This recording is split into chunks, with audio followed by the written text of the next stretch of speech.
이 사건은 1982년 10월 17일에 공소시효가 끝남으로써 이제는 범인을 붙들어도 처벌할 수가 없게 됐다.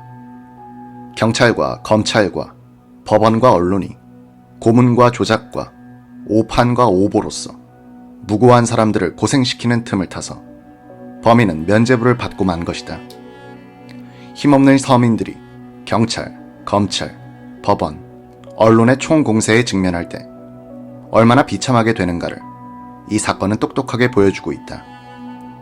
제도의 범죄는 처벌되지 않고 개인의 피해는 회복될 수 없음을 고문 후유증으로 40대에 요절한 김기철 씨는 폐인이 된 그의 몸과 정신으로 입증하였다. 이 기사는 1981년부터 1982년에 걸쳐 월간 마당에 쓴 것이다.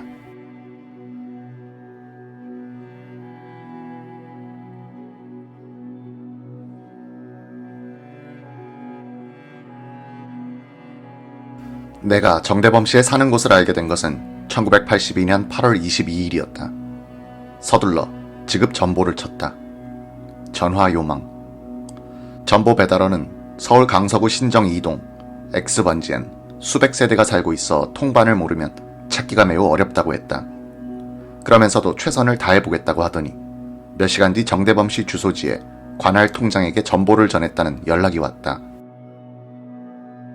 1시간쯤 뒤 전화가 왔다. 정대범 씨의 어머니였다. 왜 대범이를 찾느냐고 따지는 것이었다.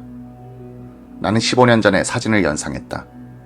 한복을 입고 아들이 선 법정에 나와 이 사건은 조작이다 라고 호통치는 장면을 찍은 사진. 젊고 후덕한 인상의 중년 부인이었는데 전화 목소리는 불안에 찬 할머니의 음성이었다. 대범 씨를 그저 잘 아는 사람이라는 나의 말에 대범 씨 어머니는 아들이 오면 전화를 걸도록 하겠다고 하며 전화기를 놓았다. 이틀을 기다려도 소식이 없었다. 또 전보를 쳤다. 또 대범 씨 어머니의 전화가 왔다. 대범이는 오늘 막 강원도로 일하러 떠났는데 어디로 갔는지도 모르겠다고 했다. 그러면서 강원도에서 편지가 오면 주소를 알아내 나에게 연락해주겠다고 했다. 한 20분 뒤 이번엔 대범 씨의 부인이란 여자가 전화를 걸었다. 시어머니로부터 얘기를 전해들은 듯 했다. 왜 그러느냐고 불안스레 다그쳐 물어도 속 시원한 대답을 듣지 못하게 되자 당장 나를 찾아오겠다고 했다. 그날 오후 7시 30대 아주머니가 조심스럽게 나의 사무실로 들어왔다. 대범 씨의 부인이었다. 전북 완주가 고향이라고 했다. 대범 씨가 군에서 제대한 직후인 1971년 1월에 결혼, 지금은 1남 2녀를 두고 있다고 했다. 대범 씨는 용접공으로 일하고 있는데 고정된 직장이 없고 하청업주를 따라 지방의 큰 공사장으로 자주 돌아다닌다고 했다. 그날 사건 때문에 대범 씨를 한번 만나보고 싶었다고 했더니 대범 씨의 아내 김부순 씨는 안도하는 낯빛을 보였다. 김 씨는 다른 골치 아픈 문제로 내가 전화질을 한 게 아닌가 하고 걱정을 태산같이 한 모양이었다. 나는 김기철 씨는 왜 요절했나가 실린 1981년 10월호 마당 한 권을 김 씨에게 주었다. 다음날 오후 대범 씨의 어머니 김성순 씨가 다시 전화를 걸어왔다. 어제 며느리한테서 이야기를 들었고 지금 막 그 책의 기사를 다 읽었다고 했다. 목소리에선 경계심이 사라져 있었고 눈물이 나서 견딜 수 없다는 말소리는 떨리고 있었다. 그러면서 언제 한번 놀러 오라고 했다.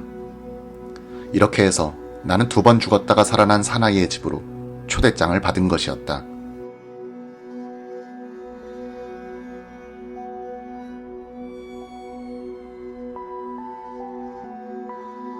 정대범 씨는 이 해괴한 근화 사건의 드라마에서도 특이한 배역을 맡았었다. 그는 군 복무 중 체포돼 근하군의 가슴에 칼을 꽂은 바로 그 살해 하수범으로 기소됐다. 그때 나이 21살. 정 씨는 이 드라마의 우등생이었다. 현장 검증에선 수사관들이 이래라 저래라 시키기 전에 스스럼 없이 범행을 재현했다. 저런 뻔뻔한 놈들은 코를 꿰어 끌고 다녀야 한다는 구경꾼들의 욕설을 가장 많이 듣기도 했다. 범행 재현을 거부하는 김기철 씨와 최영욱 씨에겐 비겁하게 지금 와서 발뺌을 해 라고 추궁을 하기도 했다. 그는 황덕수 씨의 수기에서처럼 기자들 앞에선 뉘우치는 뒤에 정의감에 불타는 열변을 늘어놓았다. 정 씨는 재판이 시작되면서부터는 범행 전부를 부인하기 시작했다. 그래도 1심의 사형 선고를 면할 수는 없었다. 그는 군인이었으므로 군사법정에서 분리재판을 받았다. 2심 군재가 열리기 전 대구고법이 김기철 씨 등 민간인들에게 무죄를 선고, 정대범 씨도 같은 선고를 받을 것으로 기대됐다.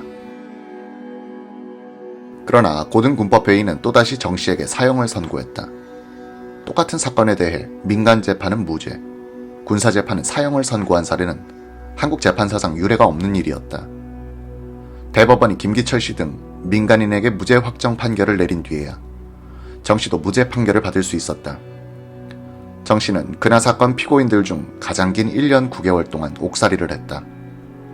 그리고 다시 군에 복귀, 1971년 1월에 만기 제대를 했다. 옥살이 기간엔 진급이 없었으므로 일병으로 제대했다.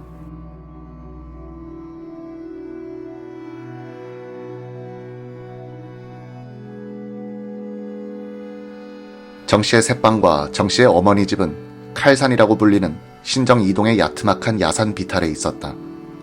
이른바 불량주택들이 다닥다닥 성냥꽉처럼 붙어있는 마을. 간선도로에서 약 2km쯤 떨어진 이 후진 마을의 주변엔 채소, 과일밭이 있어 농촌 분위기까지 풍기고 있었다. 나는 정 씨의 어머니를 찾아갔다. 방 한 칸, 부엌 한 칸, 손바닥만한 마루가 붙은 10평 남짓한 집이었다. 사진을 통해 낯이 익은 김성순 할머니는 내가 마루에 엉덩이를 붙이자마자 터진 봇물처럼 이야기를 쏟아놓기 시작했다. 그동안 마땅한 말상대가 없어 가슴에 쌓아두기만 했던 사연들을 줄줄 외듯 털어놓았다. 젊었을 때는 상당한 미모였음을 암시해주는 김씨는 연방 기침을 해댔다. 천식이라고 했다. 그 사건 때문에 심장도 약해졌다. 자그만 일에도 가슴이 울렁울렁하며 자주 놀란다고 했다. 비탈을 오르내리면 숨이 차다는 김씨는 허리가 벌써 굽어 있었다. 약 2시간쯤 지나서 정대범 씨가 나타났다. 강원도에 갔다는 건 사실과 달랐다. 그의 얼굴도 나는 단박에 알아볼 수 있었다. 나는 그날 사건을 직접 취재한 적은 없다. 사진이나 기사를 통해 상상해본 정 씨의 인상은 유도와 합기도 유단자이며 깡따구가 있고 날렵한 청년이었다. 이날 내 앞에 등장한 36살의 정 씨는 짓눌리고 찌든 인상을 주었다. 방금 일터에서 돌아온 탐마는 아니었다. 말투는 느릿느릿했다. 표현력이 약한 그는 꼬치꼬치 묻는 나의 질문 앞에서 자주 말머리를 잊었다. 키는 작지만 근육질의 대범 씨는 비가 오는 걸 하루 전에 아는 신경통 환자이기도 했다. 물론 그 책임은 수사와 옥살이에 있다고 했다. 이렇게 털어놓고 이야기를 하는 건 그 사건 뒤 처음이다 라고 정 씨는 말했다. 옆자리에서 정 씨의 어머니와 아내도 정 씨가 그처럼 속을 풀어놓은 게 신기한 듯 우리의 이야기에 숨을 죽이며 귀를 기울이고 있었다. 정 씨는 가끔 그놈의 새끼들이니 개새끼 하고 욕을 하곤 했지만 대체로 담담하게 15년 전을 회상했다. 정 씨의 세 아들딸과 이웃에 사는 정 씨의 동생까지 둘러앉아 평소엔 말이 없는 그의 긴 이야기를 듣고 있었다.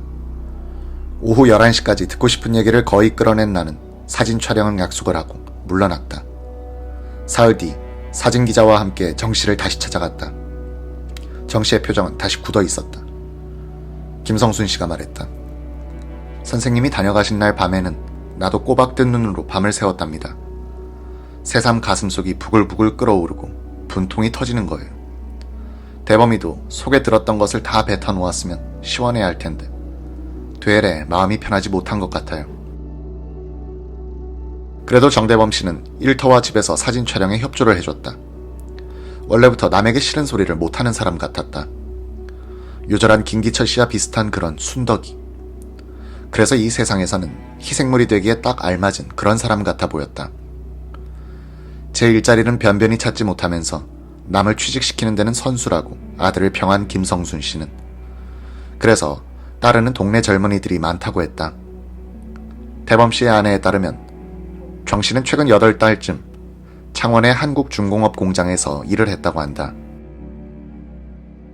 그곳에서 무리한 지출을 하여 큰 돈을 모아오지 못하게 되자 가족들 볼 면목이 없다고 집으로 돌아오지 않고 다른 지방의 일터로 떠나려고 해 남편을 어르고 달래어 귀가시키는데 애를 먹었다는 것이다.